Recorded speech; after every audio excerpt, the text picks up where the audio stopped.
Voltamos aqui com mais um capítulo 22, que trata de carboidratos. Vamos dividir em duas partes. Essa é a primeira. É um capítulo muito importante, se trata de biomoléculas, moléculas de importância biológica, bioquímica, metabolismo, e vamos tratar do aspecto químico, estrutural desses compostos tão importantes. Lembrando que esse material é da Química Orgânica, do livro de Química Orgânica de quarta edição, da Paula Yucanes Bruce. Estamos acrescentando a narrativa. Acredito que se trata de apresentações preparadas pela autora do livro e que acompanha o material da editora disponível para download. Aqui temos o mapa de densidade eletrônica, uma arte que tem a estrutura da alfa-D-glicose e a beta-D-glicose. E para ver a diferença, ela está aqui, ó, a hidroxila do carbono anomérico, esse é o carbono anomérico, aqui está o mesmo carbono anomérico na beta e o carbono anomérico da alfa. Na alfa, a hidroxila está para trás, para baixo, em posição inversa em relação a esse carbono, esse álcool hidroxila aqui, primária. Está nessa posição aqui, para equatorial, e aqui está axial. Axial em sentido inverso, trans. Então essa é a alfa. Aqui mantém a posição do carbono anomérico, anomérico esse daqui. A hidroxila está em equatorial, da mesma maneira que a hidroxila primária aqui, da outra extremidade. E aqui está o álcool, o oxigênio formando o sistema piranosídico, que é um ciclo de 6 membros, tendo oxigênio em um dos vértices. Essa é uma representação espacial da molécula, mostrando os hidrogênios, hidroxilas, oxigênio vermelho, hidrogênio branco, oxigênio negro, carbono em negro, oxigênio vermelho. Vamos ver detalhes desses compostos na sequência.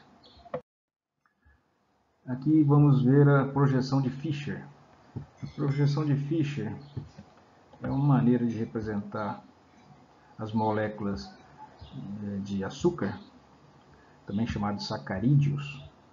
Ele coloca ela na vertical, assim como estão vendo, sendo que o grupo funcional aldeído ou cetona, que no caso são aldeídos as duas primeiras moléculas, cetona as segundas duas moléculas. Lembrando ainda que quando o açúcar tem um grupo funcional aldeído, ele se chama aldose. E quando tem um grupo funcional cetona, é uma cetose. Ose é a terminação de açúcares. Então, essas são as projeções de Fischer. Essas ligações em cunha sólida ficam na horizontal. Elas podem estar voltadas para nós. Na horizontal ela está voltada para a nossa direção. E as pontilhadas aqui estão voltadas para trás da tela. Então aqui temos voltado para trás, aqui está voltado para trás também. Essas na horizontais estão voltadas para frente. Então, para não precisar desenhar essas cunhas pontilhadas ou sólidas, se faz simplesmente em linhas simples, porém se lembra que os que estão na horizontal, os dois, hidrogênio e hidroxila na horizontal, estão voltados para a nossa direção, enquanto que a estrutura terminal aqui e inferior está voltado para trás do quadro, ou seja, para trás da tela. E as linhas normais aqui na estrutura de um traço, de cunha, elas estão no próprio plano da tela. Então, linhas normais, sem ser cunhas sólidas ou pontilhadas, elas estão no plano da tela. As linhas sólidas na horizontal estão voltadas para frente da tela e as linhas em cunha pontilhadas estão voltadas para trás da tela. E as linhas simples na própria tela. Aqui é tudo linha simples, porém lembra-se que mantém-se a convenção. o hidrogênio e a hidroxila estão voltados para a nossa direção. Aqui novamente, no segundo carbono. Terceiro, a gente começa a numerar os carbonos a partir do carbono do aldeído, ou próximo da terminação cetônica. Então, começa sempre a numerar de cima para baixo. Carbono 1, 2, 3, 4, 5, 6. São 6 carbonos, por isso se chama uma hexose. Hexose 6. Se fosse 5 seria uma pentose, se fosse 3 é uma triose, e assim por diante. Essa letra D vem de destrógeno, porque originalmente se considerou que as hidroxilas do lado direito do carbono quiral mais inferior, na posição de Fischer, está do lado direito. E do lado direito, ele considerou que Fischer considerou que quando tinha essa hidroxila do lado direito, por convenção, ele não sabia ainda estruturalmente se estava realmente do lado direito, mas essas moléculas eram destrógenas, ou seja, desviavam o plano da luz polarizado para o lado direito. E ele considerou que elas estariam do lado direito, mas ele foi um chute na época, né? E só depois de 50, 60 anos que descobriu que realmente elas estavam do lado direito. Então D de destrógeno porque girava o plano da luz polarizada para a direita. E coincidentemente ele desenhou do lado direito, ele tinha 50% de chance, né, de estar do lado direito ou esquerdo, e estava do lado direito de fato, né? Então destrógeno, mas para conseguir memorizar, destrógeno do lado direito. Então essa primeira hidroxila aqui é a que define se a série toda é destrógeno. Então são todos destrógenos, isso que é destrógeno, porque qualquer açúcar que tenha a primeira, né, a última hidroxila, começando a numerar de cima para baixo, a última hidroxila ligada ao carbono quiral, que seria esse aqui, esse carbono quiral, ele tendo a hidroxila do lado direito, será uma D-glicose. Não necessariamente que vai girar o plano da luz polarizado para o lado direito, mas todas as séries passou a ser série D. E os que têm hidroxila do lado esquerdo seria toda uma série chamada série R. Né? Seria destrógeno e a outra é série levógeno, é D e L. D e L. Destrógeno e levógeno. Os levógenos, lembrando, a hidroxila do penúltimo carbono fica do lado esquerdo. Destrógeno do último carbono quiral fica do lado direito. Não importa como estão as moléculas acima. Todas será série D ou L. Então o que define se é D ou L é esse carbono, no caso aqui o penúltimo, né? Começando a numerar de cima para baixo. Então, mas voltando à projeção de Fischer, lembre-se que eles sempre serão estruturalmente mostrados desse jeito. É uma maneira de mostrar a estereoquímica da molécula de maneira fácil. Né? Ela está na forma aberta, né? Linear e aberta, certo? E essas linhas, os elementos que estão na horizontal, estão voltados para a nossa direção, e as terminações aqui do primeiro carbono e do último estão para trás do plano da tela, e as linhas simples estão na própria tela. Aqui é uma cetose, tem um carbono quiral a menos, a cetose. Note que aqui, se contarmos, tem 1, 2, 3, 4 carbonos quirais nas hexoses, enquanto nessa cetose, o mesmo número de carbono, também é 6, também só temos 3 carbonos quirais, são esses 3 aqui. Então essa carbonila ela não é quiral, então aqui seria o carbono quiral, aqui não. Em termos de projeção de Fischer também se desenha da mesma maneira.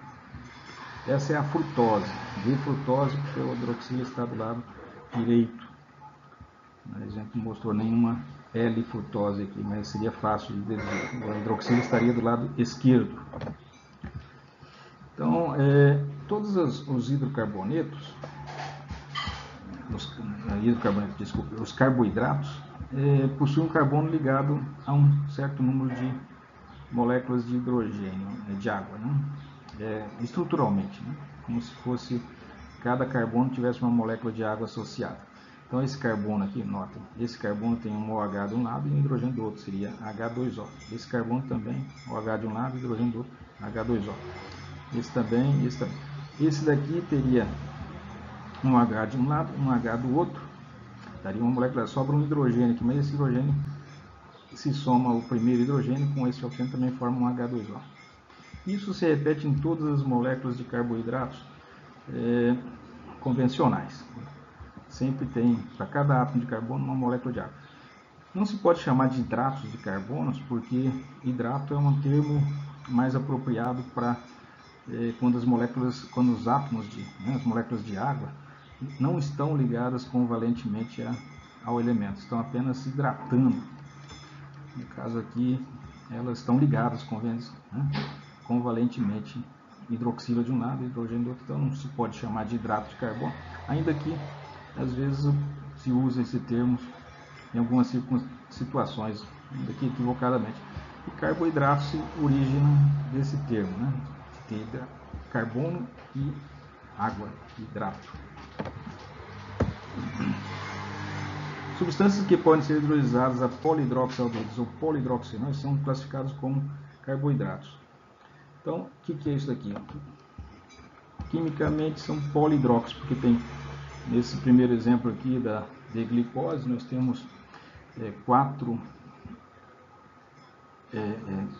5 hidroxilas, então são penta-hidroxi, 5 hidroxilas e é um polihidroxi, portanto, com 5, pode ter 3, pode ter 4, pode ter 5, pode ter 6, polihidroxi aldeído, porque aqui em cima, no primeiro carbono, a projeção difícil é um aldeído, então é um polihidroxi, porque tem 6 hidroxilas e um aldeído. E aqui são, novamente, com a defrutose, nós temos 5 hidroxila, pentahidroxi, portanto, cetose, cetona. Então, polihidroxicetona, polihidroxialdeído são uma forma de funcionalmente, como seria constituídos esses carboidratos. Então, os carboidratos podem ser classificados em simples ou complexos. Os carboidratos complexos são unidades que podem possuir 2 ou mais monossacarídeos, unidades monoméricas. No caso que quando hidrolisa, eles se rompem em unidades monoméricas, que podem ser de 6 ou de 5 carbonos, então são chamados de monômeros. Esses monômeros é resultado da hidrólise do polissacarídeo. Também pode haver oligosacarídeo e disacarídeo. Disacarídeos são 2 unidades monoméricas unidas, quando submetidas à hidrólise, eles se quebram e se formam 2 unidades de 6 carbonos. E cada unidade de 6 carbonos é um monossacarídeo. Se durante a hidrólise se quebrasse em 3 ou 4, se diria que as unidades monoméricas eram de 3 ou 4 carbonos, mas normalmente se quebra em unidades de 6 carbonos. Então, por isso, os monossacarídeos são unidades de 6. Os monômeros, portanto, são essas unidades, resultantes da hidrólise. Normalmente tem 6 carbonos. E elas se ligam, essas unidades, entre si, para formar dímeros, que no caso seriam disacarídeo, ou sequências de até 10, chamado oligosacarídeos, ou até sequências muito maiores, com milhares de monômeros desses, formando os polissacarídeos. Complexos é quando são disacarídeos, oligosacarídeos ou polissacarídeos, e simples quando são apenas monômeros. Esses monômeros são diferenciados uns dos outros, normalmente por possuir hidroxilas em posições quirais, diferenciadas umas das outras. A posição da cetose, da aldose, quiral tem as hidroxilas posicionadas de formas diferentes, o que leva à obtenção de diferentes açúcares. E esses compostos, esses monômeros e suas sequências são sempre polihidroxialdeídos ou polihidroxicetonas. Os polihidroxialdeídos são moléculas, quando monômeros são 6 carbonos, todos elas hidroxilados, sendo que uma delas é um grupo formil, um grupo de aldeído.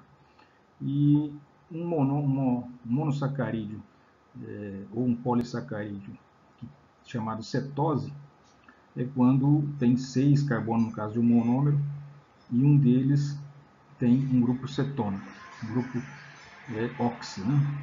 E nesse caso, também todos os demais carbonos estão hidroxilados. Então são polihidroxicetonas, no caso cetoses, e polihidroxialdeídos, no caso das aldoses, seja monômeros ou seja seus polímeros. Certo? Bom, a série D ou L se refere à posição da hidroxila. Se a hidroxila do carbono inferior quiral, o último carbono quiral, começa numerando sempre do carbono mais próximo ao aldeído ou da cetona, então começa da parte superior e vai descendo, carbono 1, 2, 3, 4, 5. O penúltimo carbono, que é o carbono quiral, foi usado como referência. Se a hidroxila desse carbono na projeção de Fischer está do lado direito, é um açúcar da série D, um monômero aí da série D. Se ele está do lado esquerdo, é da série L. Esse D se deve a que esse açúcar, que foi estudado originalmente por Fischer, o glicose, que tem a galactose, mas ele estendeu essa nomenclatura para todos os açúcares, ele considerou que a glicose tinha esse hidroxila do lado direito para a forma que desviava o plano da luz polarizada para o lado direito, era destrógeno.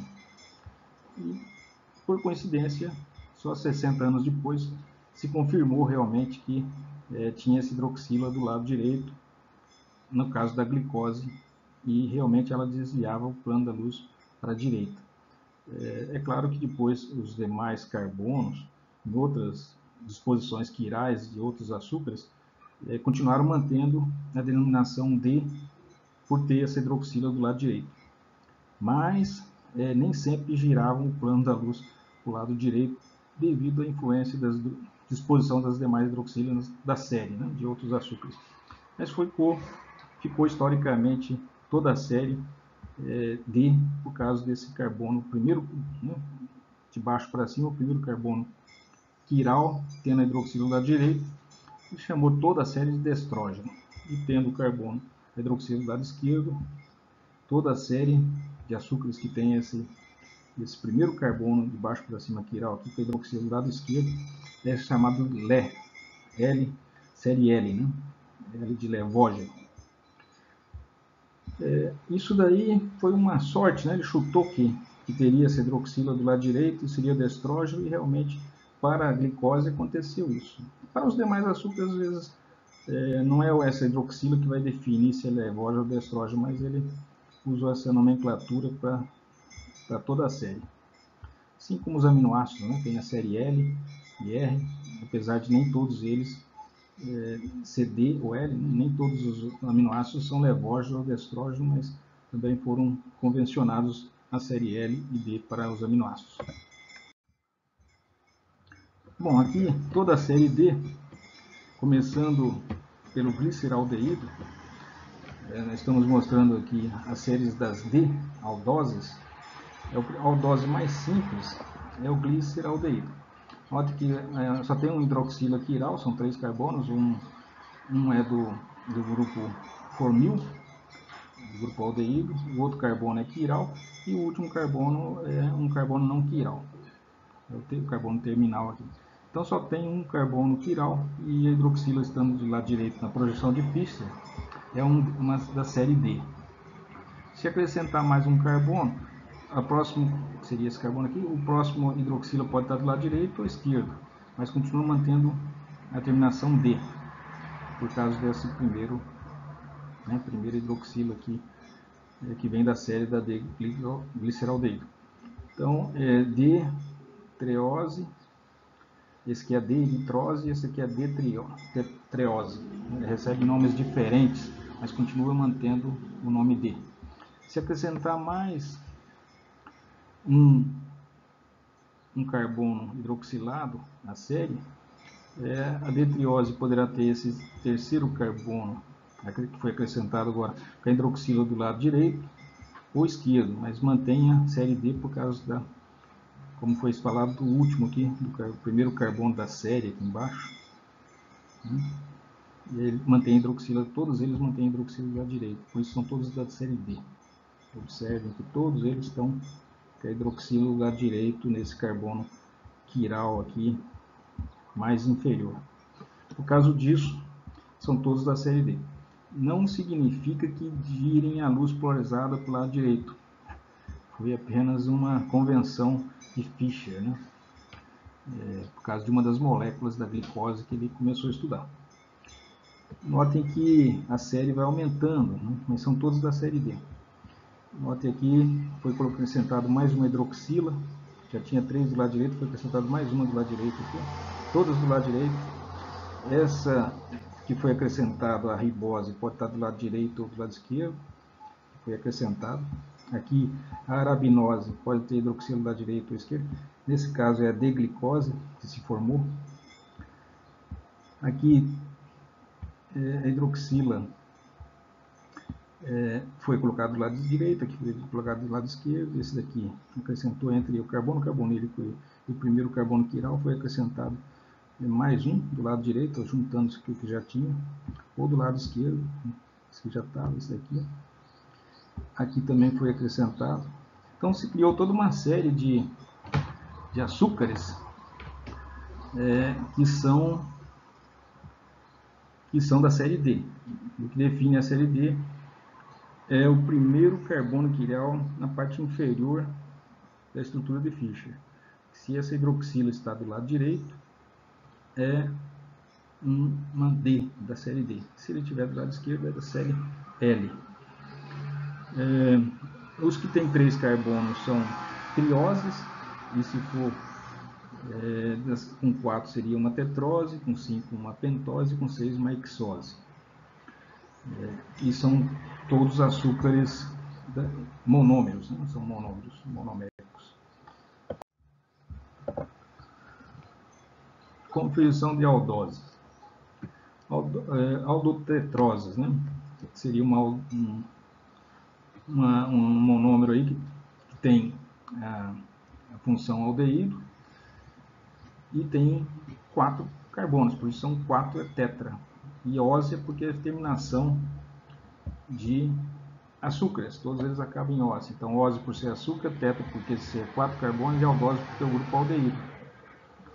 Então tem 2 carbonos assimétricos, porque o primeiro carbono é um aldeído, não é assim, não é um carbono assimétrico, é um carbono normal. E o último nunca é também, porque tem 2 hidrogênios, né? 2 hidrogênios não dá quiralidade, ligado ao mesmo carbono. Daí só fica os carbonos centrais. Então uma tetrose com 4 só terão 2 carbonos quirais. E as configurações desses carbonos quirais são essas. Esse primeiro tetrose aqui, a D-eritrose, possui, né, por ser D, tem a hidroxila, a primeira hidroxila de baixo para cima está do lado direito, por isso que é D. Esse aqui já está do lado esquerdo, é L, independente da superior. E aqui, de novo, volta a CD, treose, só que a outra está invertida, né? Então veja que essa e essa mantém a primeira hidroxila D também, só que a outra está, a segunda hidroxila está do lado direito, aqui está do lado esquerdo. Alguns desses compostos são imagem um do outro, vamos ver aqui. A T-treose e a L-treose são imagens um do outro. A L-eritrose e a D-eritrose são imagens um do outro, então são enantiômeros, né? Um é um estereoisômero do outro, ou seja, uma imagem especular um do outro. Diastereoisômeros que diferem na configuração de somente um carbono assimétrico são denominados epímeros. Então, epímero é quando 2 monossacarídeos com o mesmo número de carbono possuem apenas um deles que se diferencia do outro pela disposição da hidroxila. Então, no caso aqui, notem que esse D-ribose e a D-arabinose possuem a mesma configuração em todos os carbonos, apenas um deles se diferencia. Quando apenas um deles se diferencia, se chama epímero. Epímero é quando apenas um dos carbonos é diferente. Os outros são todos iguais.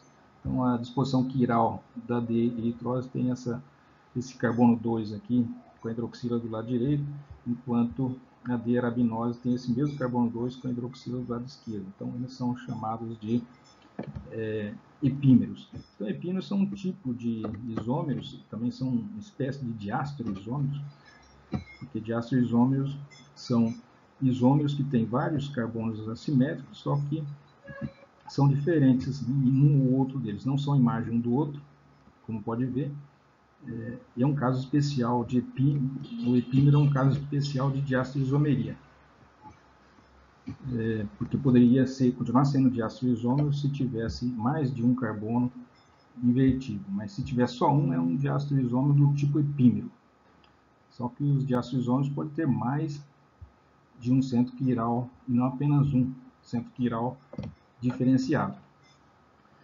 Aqui novamente o caso de epímero, aqui no carbono 3, a hidroxila da D-idose está do lado direito e a hidroxila da D-talose está do lado esquerdo. Então, não são imagem um do outro, são diastereoisômeros, porque possui um ou mais carbonos com disposições diferentes, estereoisomeria diferente, e por ser só um, é um caso especial de diastereoisomeria chamado epímero.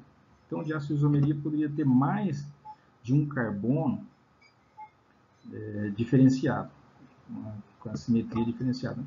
Mas quando é só um carbono que tem isomeria diferenciada, que é esse caso aqui em amarelo, nesse caso ele é chamado epímero porque é só esse carbono 3 aqui que está diferenciado. Aqui é só o carbono 2 que está diferenciado. Os demais se mantêm. Então, em caso de diastereoisomeria, eles têm que ter pelo menos um ou mais carbonos com isomeria diferenciada, e que não sejam imagem um do outro. Porque se for imagem um do outro, são chamados de enantiômeros. Aqui está uma série de aldoses, de cetoses no caso. Como as cetoses têm um carbono quiral a menos, note que a série com o mesmo número de carbonos dá menor número de isômeros. Aqui nós temos a primeira cetose, que não é quiral, ela se chama dihidroxacetona. Depois, acrescentando um carbono, foi acrescentado aqui na parte inferior, foi acrescentado uma hidroxila do lado, um carbono quiral com a hidroxila do lado direito, portanto é D de direito, né? Na verdade é D de estrógeno, né? Originalmente, historicamente, ainda que essa molécula não é necessariamente de estrógeno.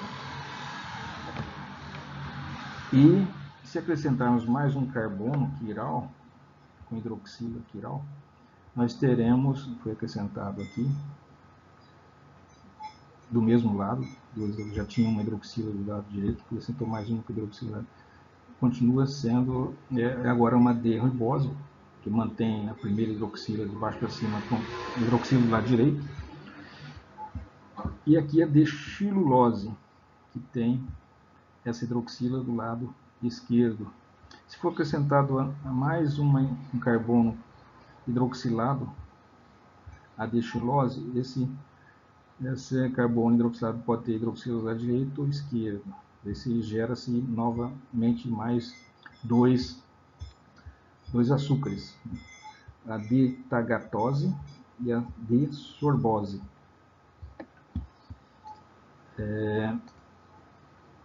Notem que são agora um composto com 6 carbonos, então é uma cetohexose. E aqui também são todos cetohexoses, aqui seriam pentahexoses, né?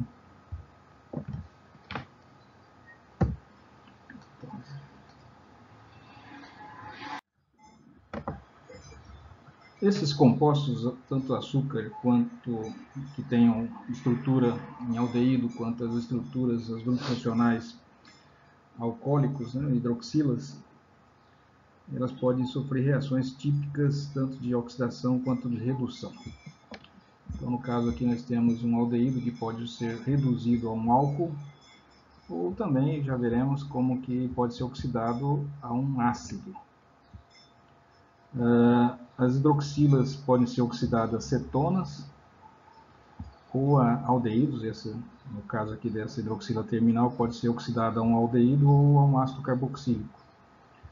Os hidroxilas intermediárias, secundárias, podem ser oxidadas a cetonas.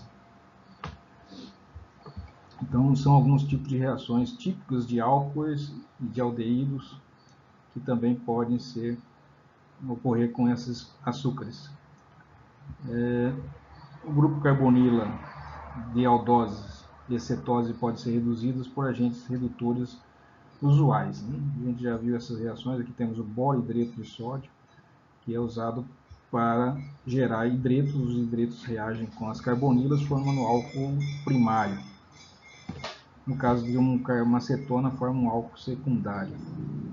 Notem que durante a formação de um álcool secundário, a hidroxila pode se formar do lado direito ou esquerdo. No caso que foi mostrado apenas a hidroxila do lado direito. Aqui, assim, e do lado esquerdo aqui. Então, se pegarmos essa defrutose e promovermos uma redução, uma hidrogenação, uma reação com hidreto, o hidreto pode entrar pelo lado direito ou o hidreto pode entrar pelo lado esquerdo, direito ou esquerdo. E a hidroxila, consequentemente, vai ficar do lado direito ou esquerdo. Note que a hidrogenação da frutose, redução da frutose, vai dar origem a dois compostos chamados aditóis. Os aditóis são compostos que não são os açúcares reduzidos apenas a hidroxilas, Só possuem hidroxilas no carbono, não tem grupo cetose nem aldose. Elas foram convertidas em hidroxilas alcoólicas.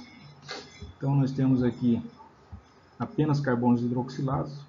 Nesse caso, esses compostos são chamados aditóis. O D-sorbitol e o D-manitol são produtos de redução da frutose. A frutose pode, ao sofrer uma redução, converter seu grupo cetose numa hidroxila. Essa hidroxila quiral vai ficar do lado direito ou esquerdo. São dois compostos diferentes. E esse manitol pode advir também da redução da D-manose. Tem aqui um grupo formil, que é uma aldose. Essa aldose pode ser hidrogenada a um grupo hidroxila primário. E, coincidentemente, forma o mesmo manitol resultante da redução da D-frutose. Então, tanto a D-frutose quanto a D-manose, uma vez reduzido, vai dar origem ao manitol, que é um aditol. Aditols são compostos polihidroxilados que não possuem nem grupos cetônicos nem aldeídicos. Esse não é um açúcar, portanto, esses compostos hidrogenados. Outro exemplo, hidrogenação catalítica. Lá era usando hidreto, aqui é usando hidrogênio e paládio. Hidrogênio gasoso, paládio sobre carbono. Você consegue também hidrogenar o grupo aldeído a um grupo hidroxila. Acontece. E, coincidentemente, se você pegar a D-glicose, que possui um aldeído, que é uma aldose, e fazer a hidrogenação, você vai obter o sorbitol. E se fizer o mesmo com a L-gulose, que tem também um grupo aldeído, porém é um composto diferente da D-glicose, também vai obter o mesmo alditol, que é o D-sorbitol. Essa foi desenhada de cabeça para baixo, não devia ter sido, aqui no caso. Poderia ter deixado na mesma posição, é só para mostrar que ela possui a mesma disposição. E quando coloca de cabeça para baixo, fica bem claro que possui a mesma disposição da D-glicose, para facilitar a comparação.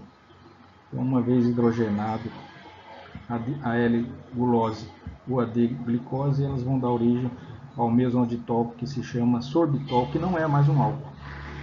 Todos os carbonos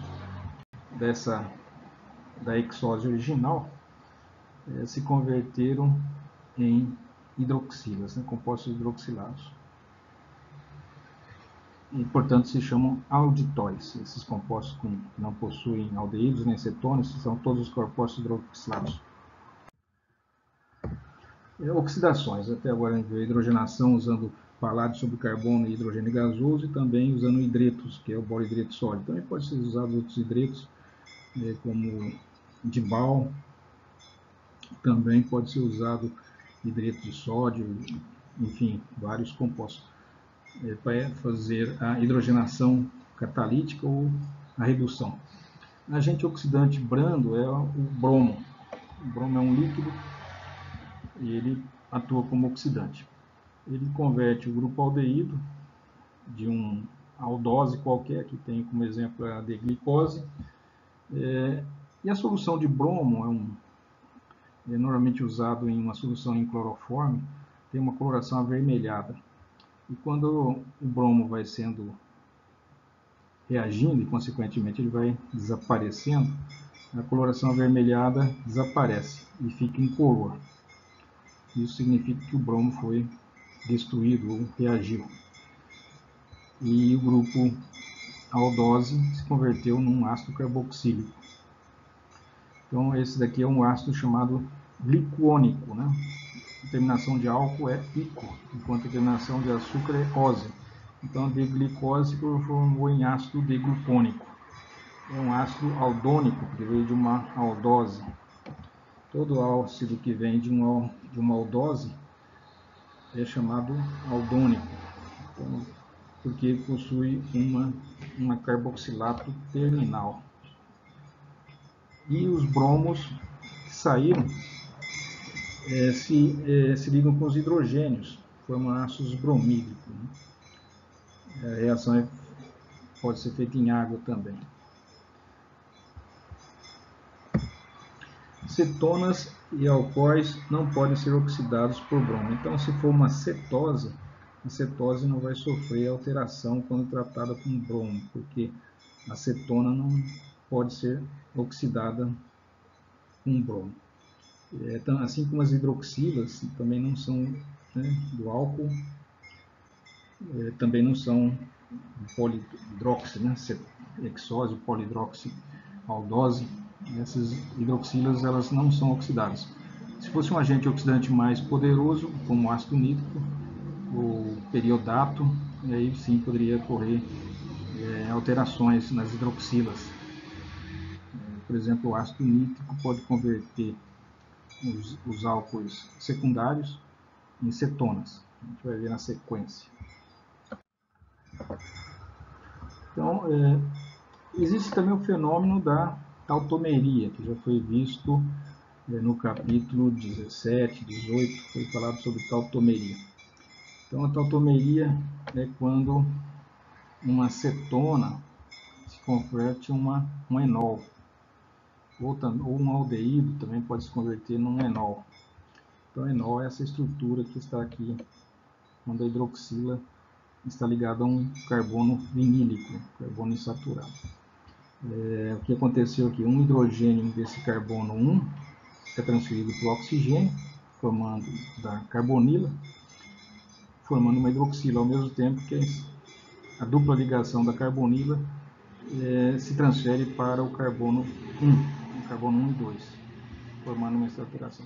É uma reação reversível catalisada por base, mas também pode ser catalisada por ácido. Nesse caso é mais comum com base. Então formou um enol. Esse enol pode ser resultante da enolização de uma aldose também, ou seja, a D-glicose pode se tautomerizar nesse enol da D-frutose, que por sua vez pode se enolizar para a D-frutose. Então essas espécies todas aqui estão em equilíbrio, em meio básico, que facilita a enolização. Então notem que a D-glicose é uma aldose e o grupo aldeído também sofre enolização. Esse par de elétrons da carbonila migra para a ligação carbono 1, carbono 2, formando essa insaturação. E esse hidrogênio do carbono 2 migra para o oxigênio, formando uma hidroxila. Então note que todas essas 4 espécies estão em equilíbrio meio básico. Então, se você colocar D-frutose, que é uma cetose, em uma solução alcalina, ela vai se converter em D-glicose e D-manose. Por que acontece a formação da D-manose? Porque quando o enol se restitui, quando esse álcool vinílico, esse enol, volta a se converter em uma cetose, ele pode epimerizar. No caso, a epimerização pode acontecer nesse carbono, no carbono 2. Então, quando essa estrutura volta a se transformar numa aldose, a hidroxila, o hidrogênio pode voltar na mesma posição que estava, do lado direito, ou pode voltar em outra posição. Ou seja, sem saturação, ao receber um hidrogênio, o hidrogênio pode entrar pela face planar, um carbono sp2. Esse hidrogênio pode entrar pela face que está para frente do quadro, lá por trás do quadro. Aqui foi colocado a hidroxila de um lado ou do outro. Se o hidrogênio entrar, que saiu da aldose, da D-glicose, voltar pelo mesmo lado, restitui a D-glicose tal como estava. Se o hidrogênio que saiu aqui do carbono 2 voltar e entrar pelo outro lado, forma a D-aldose. Note que a D-aldose, essas aldoses aí, a manose e a glicose, são epímeros. Então, o que aconteceu foi uma epimerização da glicose, ou seja, mudou a estereoquímica de um dos carbonos assimétricos da D-glicose. Isso é muito comum com compostos carbonilados. O hidrogênio sai, acontece a enolização, esse hidrogênio sai, acontece a enolização, forma enol, e o hidrogênio volta a entrar, não retrocede, só que ele entra do outro lado. Daí se epimeriza essa posição. Mas o ácido nítrico é um agente oxidante mais forte do que o bromo. O ácido nítrico diluído em meio aquecido não só oxida o aldeído a uma cetona, a um ácido carboxílico, mas também o carbono, a hidroxila primária aqui do carbono terminal. Também é oxidado a ácido carboxílico. Os únicos que não são oxidados são esses hidroxilas de carbono secundários. Eles permanecem tal como estão. E o composto formado, nesse caso a partir de uma aldose, da D-glicose, aldose que tem grupo aldeído, é um ácido dicarboxílico. Tem um carboxílio nas duas extremidades dessa hexose original. Então esse ácido aqui é o ácido D-glicárico, que veio da D-glicose. É um ácido aldárico, que veio de um aldeído. Formação de oxazonas. As oxazonas são resultados da reação de um aldeído ou cetona com hidrazinas. Então, essa reação já foi mostrado o mecanismo dela. O resultado de um composto carbonilado com amina primária resulta numa imina. Então, nesse caso, a amina primária faz parte aí, de uma estrutura tipo hidrazina. Então, o que vai formar são hidrazonas. Então, nós temos aqui um composto carbônico. Uma reação típica das aldoses e cetoses é a reação com fenilohidrazinas. Essa reação já foi vista, o mecanismo dela na redução de Volks-Kishner, em que na ocasião é quando um grupo cetona, o aldeído é convertido num álcool. Nesse caso aqui, essa reação é útil porque para estudar esses açúcares é necessário muitas vezes fazer cristalizações.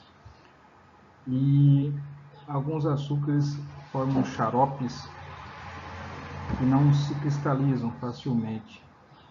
Então, para poder cristalizar, se faz essa reação e o produto são oxazonas. Então, onde tem uma insaturação aqui, no grupo formil ou no grupo ceto,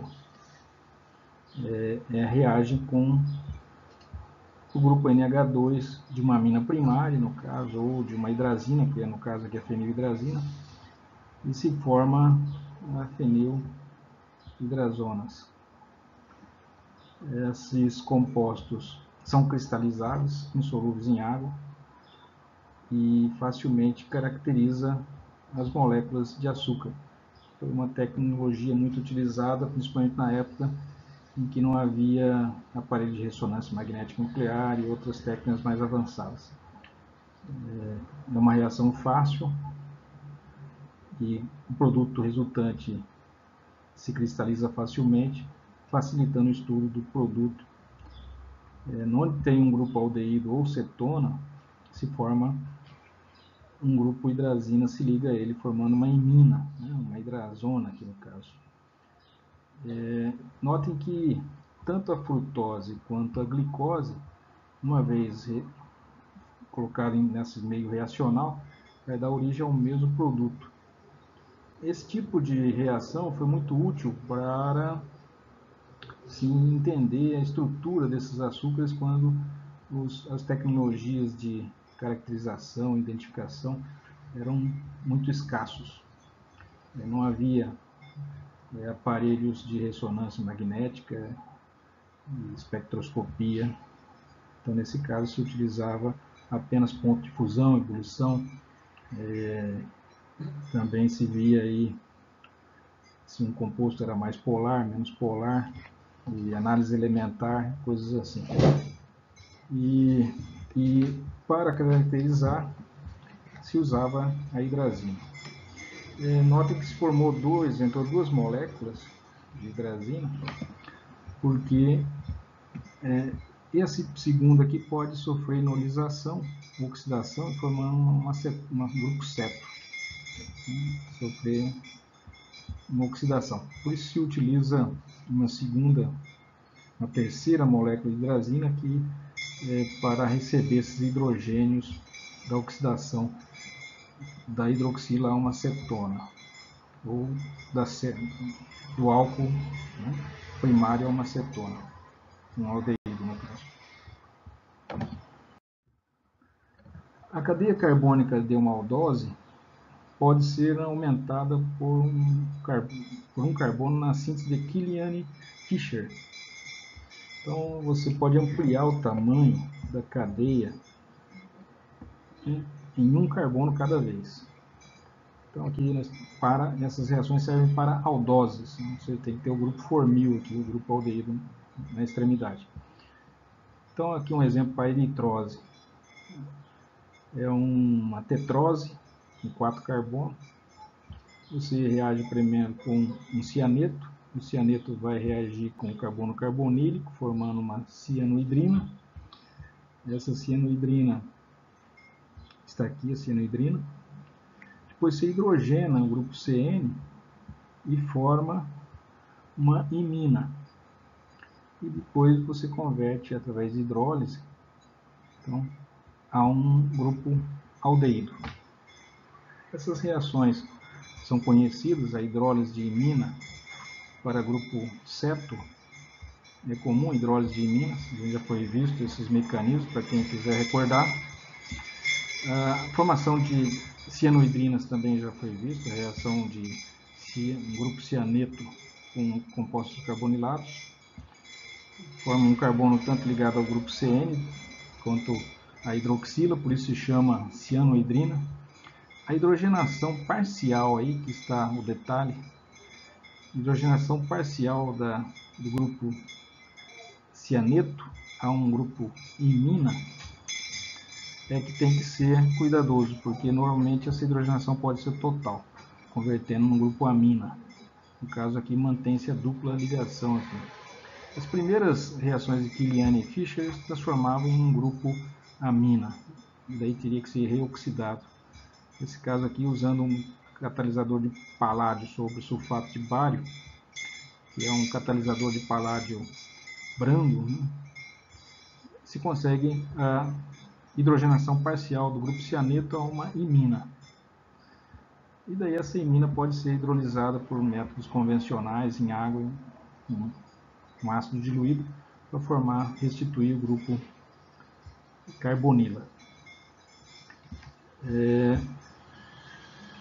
Então o cianeto entra, hidrogena e depois vai.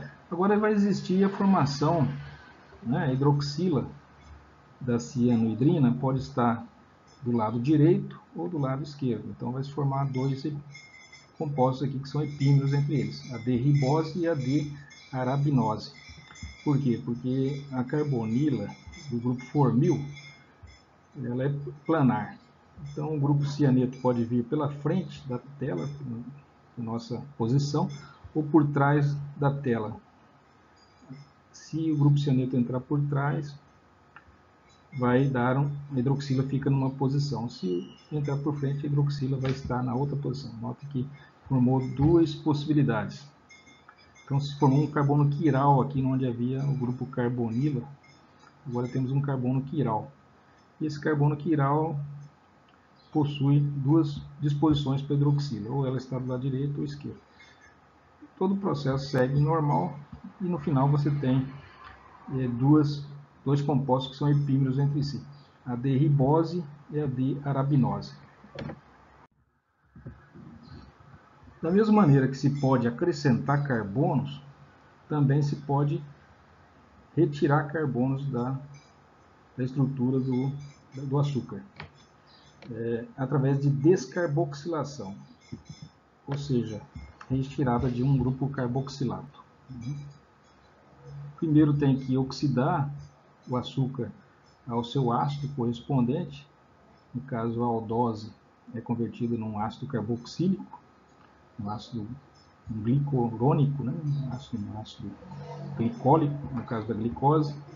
Daí se forma o sal desse ácido, o sal de cálcio.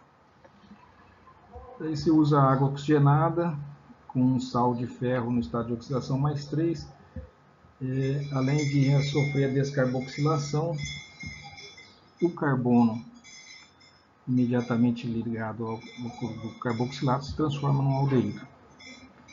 Então, se diminuiu um carbono na estrutura, saiu um grupo CO2 que era do carboxilato.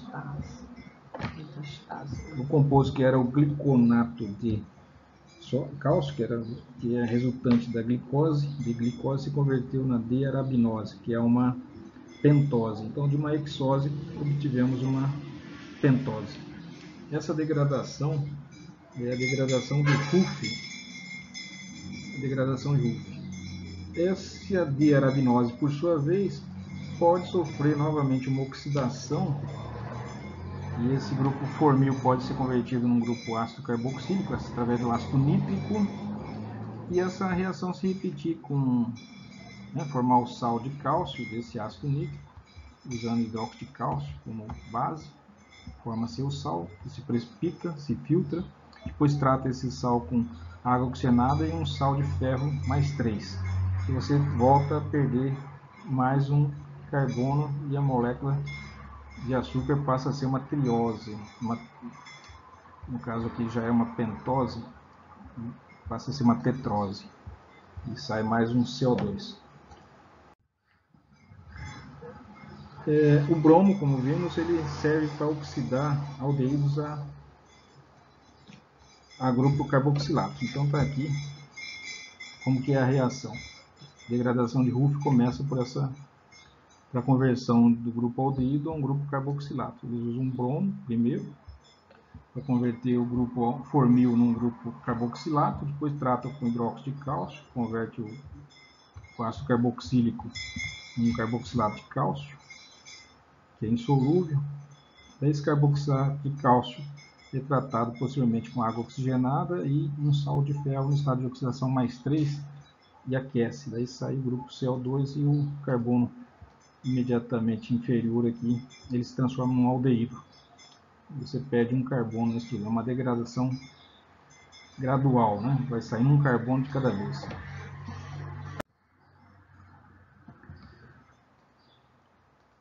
Aqui nós temos uma forma de formar uma estrutura cíclica através da reação de formação de cetais. Primeiro se forma um M-cetal e posteriormente pode, através de uma ligação glicosídica, se formar um cetal.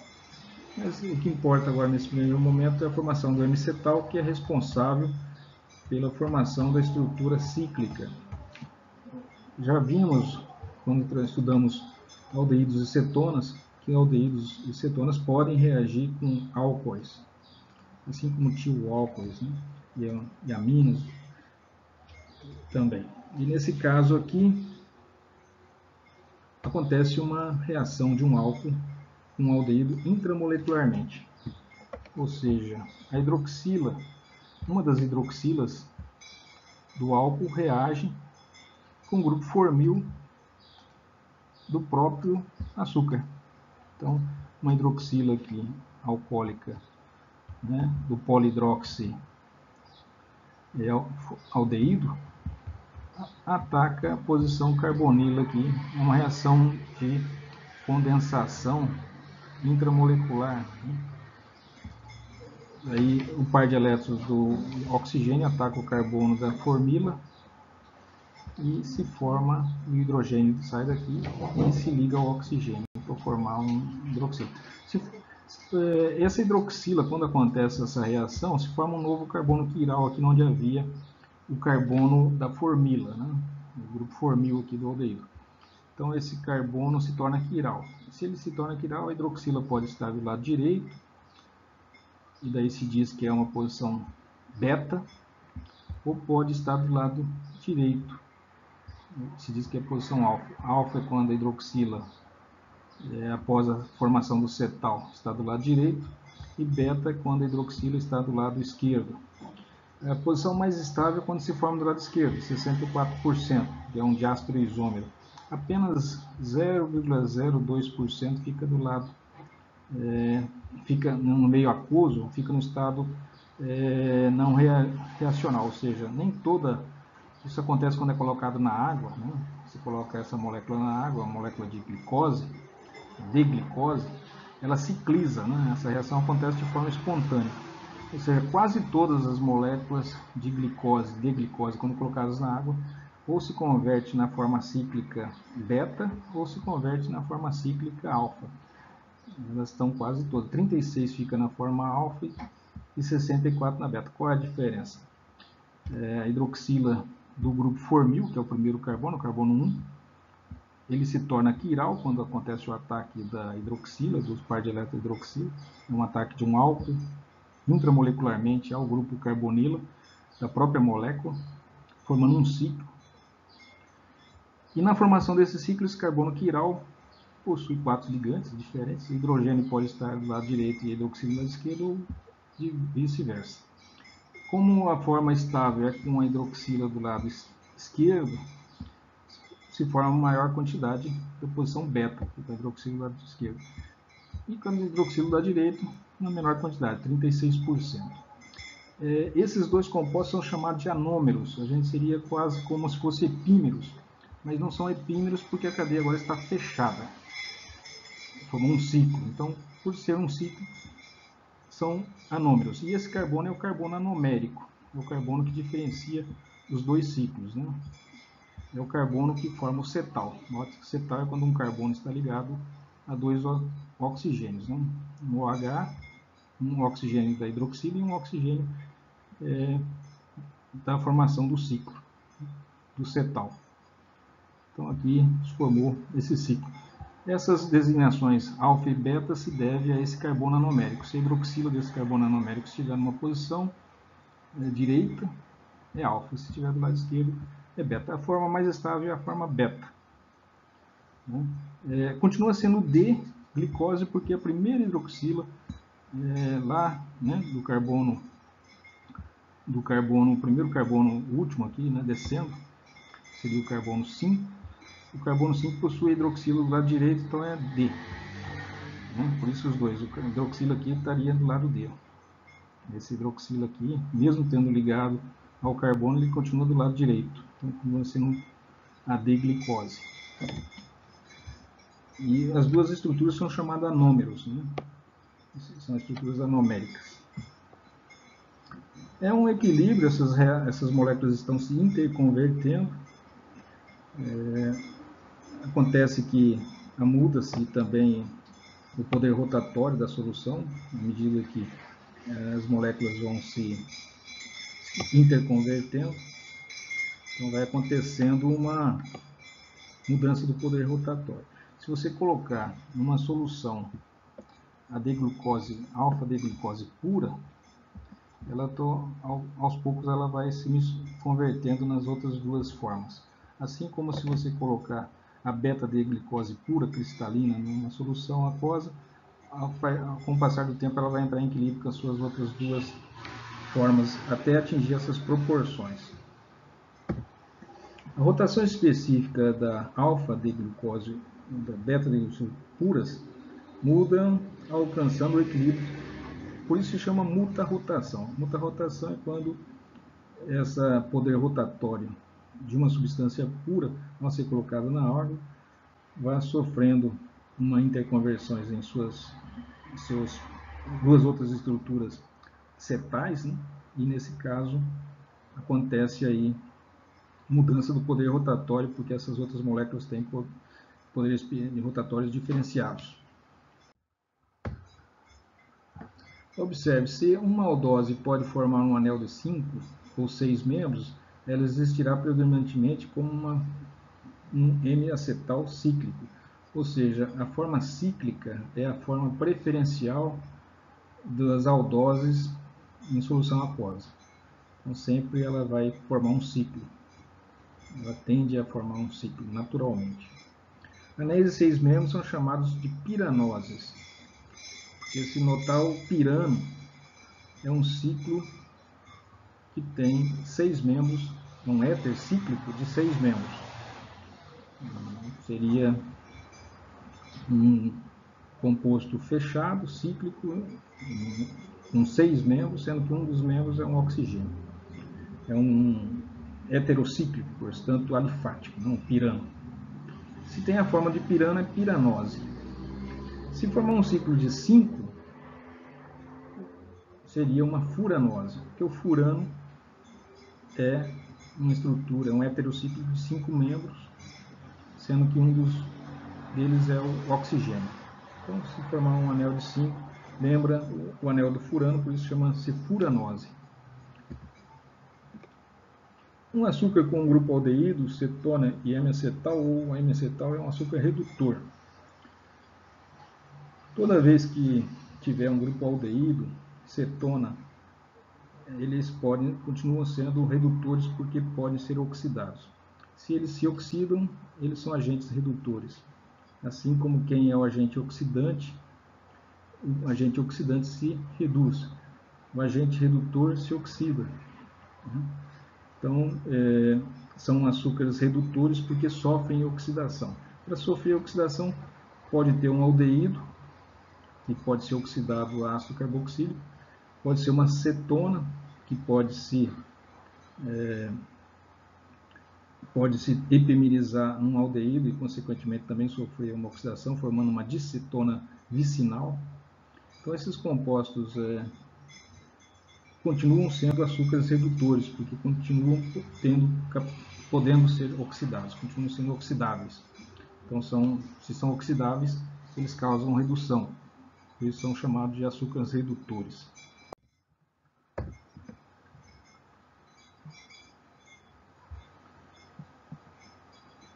As estruturas de açúcar cíclicos são mais bem representados pelas projeções de Raworth. Então, Raworth deu uma segunda opção, forneceu uma segunda opção para representar essas estruturas cíclicas. Note que as projeções de Fisher são ótimas para representar estruturas abertas, lineares. Quando o sistema cicla, daí é melhor usar uma outra forma de representação, e essa forma de representação, quem primeiro idealizou foi Raworth. Ele mostra desse jeito as moléculas. Então, primeiramente, se coloca um ciclo de 6, se for um grupo piranose, um grupo de 6 membros.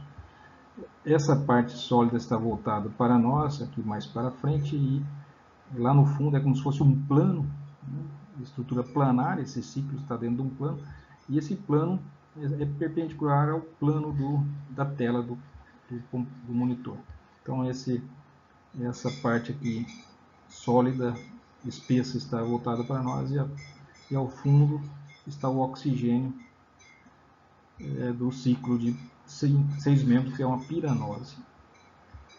E daí se faz os traços aqui verticais para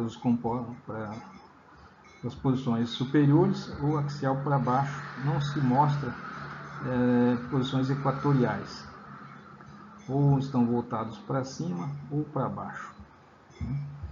E depois o primeiro carbono é representado do lado direito. Notem que é feito o ciclo, coloca-se o oxigênio nessa posição do lado direito, e a partir do lado direito se numera o carbono 1, carbono 2, até dar o ciclo no sentido horário.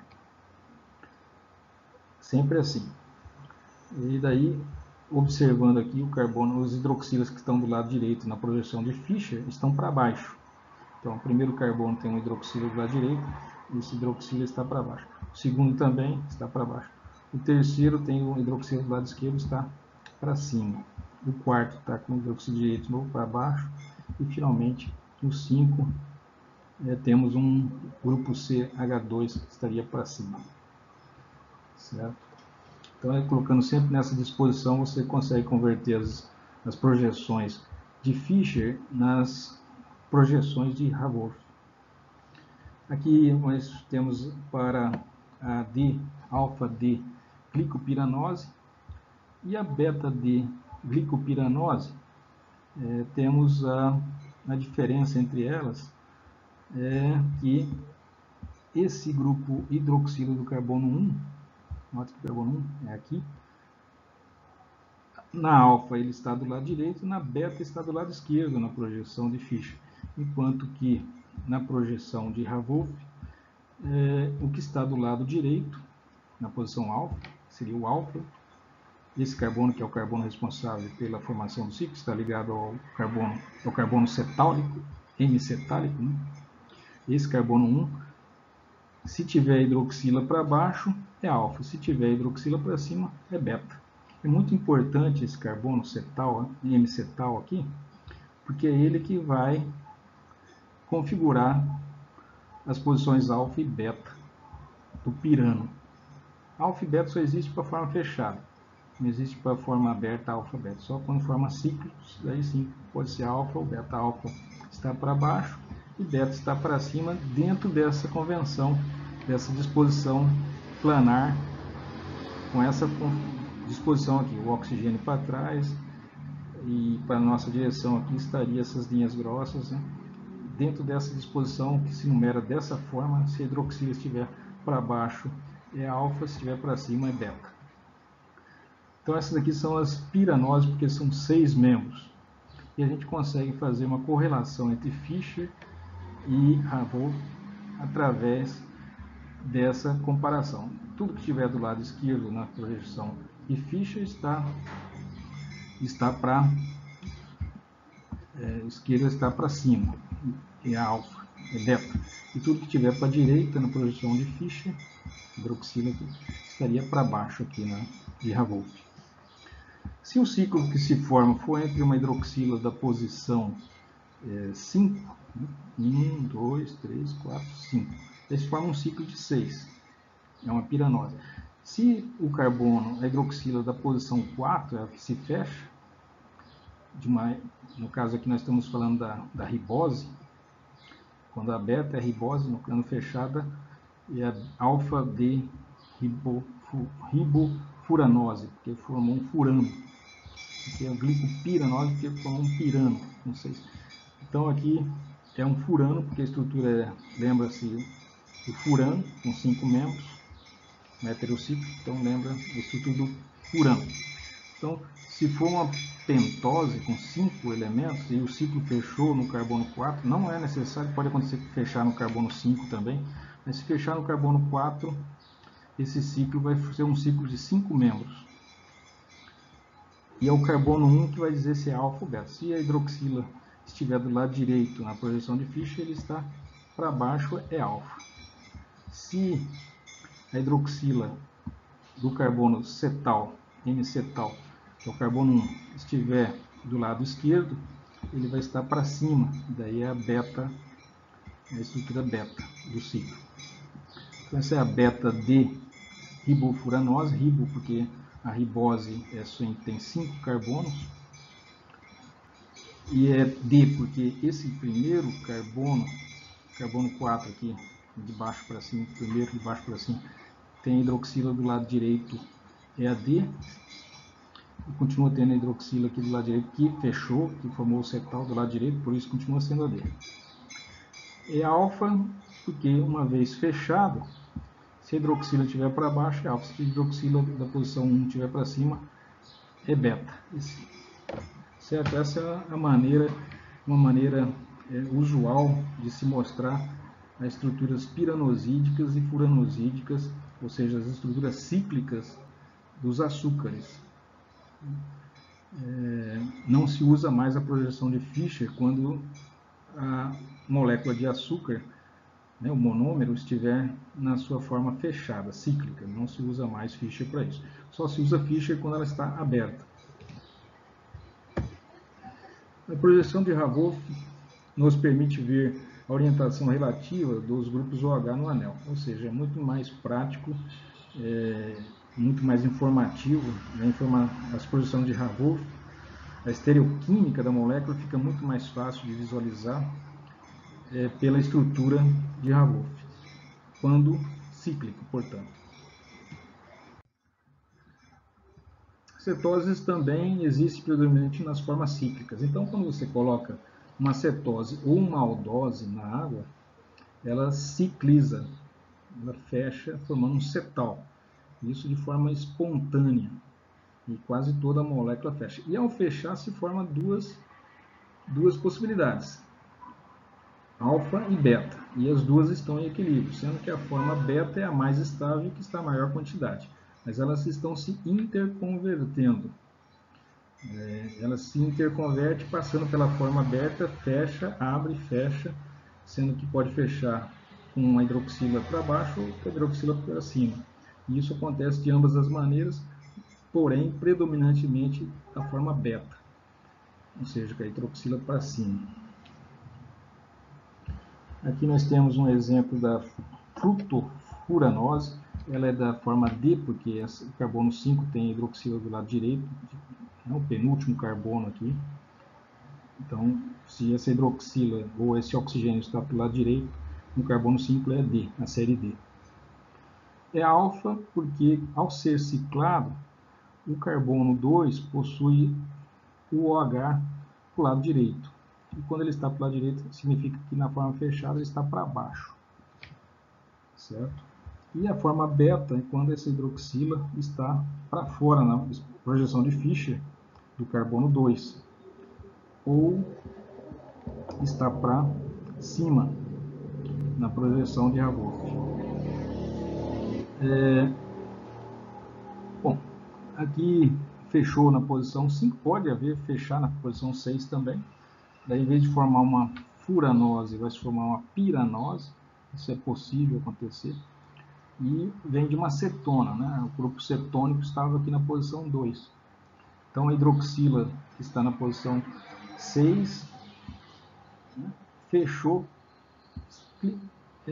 atacando, né, uma carbonila que estava na posição 2, de uma cetose, que seria uma cetose. Aqui aconteceu a ciclação também numa cetose, né? Havia uma carbonila aqui na posição 2, por isso que era uma cetose.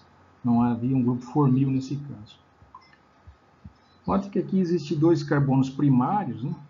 Na furanose, carbono primário aqui, uma hidroxila primária aqui, e uma carbonila primária, que são dois álcools primários. Um álcool primário no carbono 1 e no carbono 6.